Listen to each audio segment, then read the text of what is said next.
Hi, my name is Jason and I'm an application engineer here at 3M. In today's video, we're going to show you how to fix a run in your paint while you're still in the paint booth. So maybe you can save that job instead of having to stop, let everything dry, sand it down, and waste a bake cycle repainting it.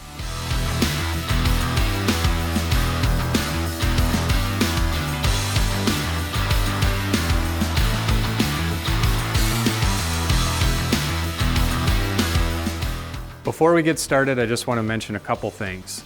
First is we want to make sure we're always wearing the proper PPE.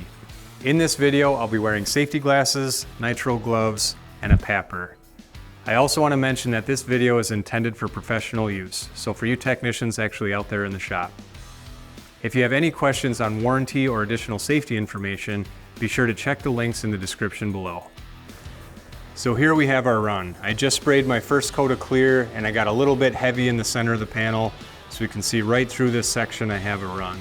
This is when a lot of painters hit the panic button and they're not sure what to do. If this run was down near the edge of the panel, what I recommend is just keep spraying a little bit more clear until the whole thing runs all the way off the edge of the panel. And then as it starts to set up, you can use something like a glove or a paper towel and dab that edge to catch that extra clear that's coming off. But at least then we're left with a nice smooth panel.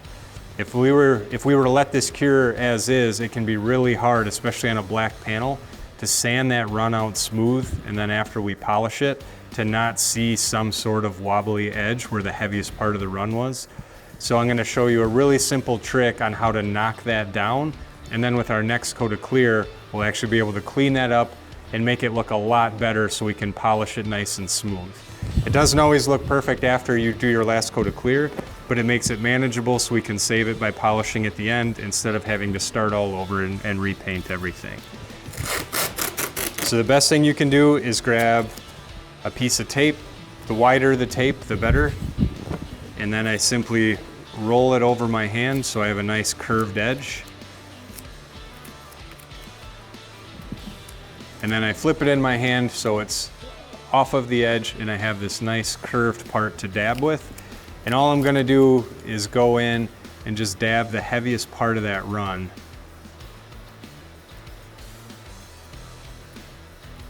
And it's basically building texture while knocking down that edge. And my next coat is going to be able to hold on to that texture without running off the panel and causing an additional run. So now that we have that as smoothed out as we can, we're going to be ready for my next coat. So what I'm going to do next is I'm going to put my PAPR back on, grab my spray gun. I'm going to dry spray across this a couple of times just to give it a little bit more grip. And then I'm slowly going to spray heavier and heavier until I see all the clear coat come together into a nice closed coat. And at that point I can leave it alone. Now if this was a fender or a door, some type of panel that's off of the vehicle, after you get that closed coat, you're going to want to turn your stand or take it off the stand and lay it as flat as possible to let that clear coat flow out. But even if the door was on the car, or say it was a quarter panel where we can't turn it, as long as you dry sprayed enough first and then slowly sneak up on that nice closed coat, it's not going to run away and you'll still be able to polish it out and save this job instead of having to do another booth cycle to repaint it. So I'm going to get to spraying.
So our panel just got done baking, and as you can see, the clear flowed out really nicely.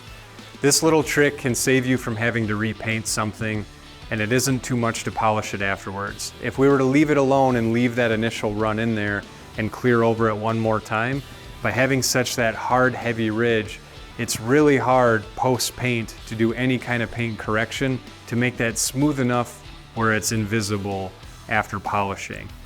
By using that tape to sort of flatten everything out and give us a little bit more of a fresh start, and then using that dry spray to tack everything up so we can spray one more good heavy coat and let everything flow smooth, helps significantly.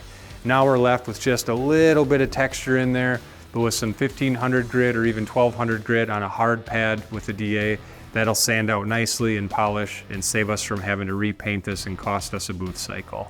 Thanks for watching this video. If you enjoyed this content, be sure to like, comment, and subscribe.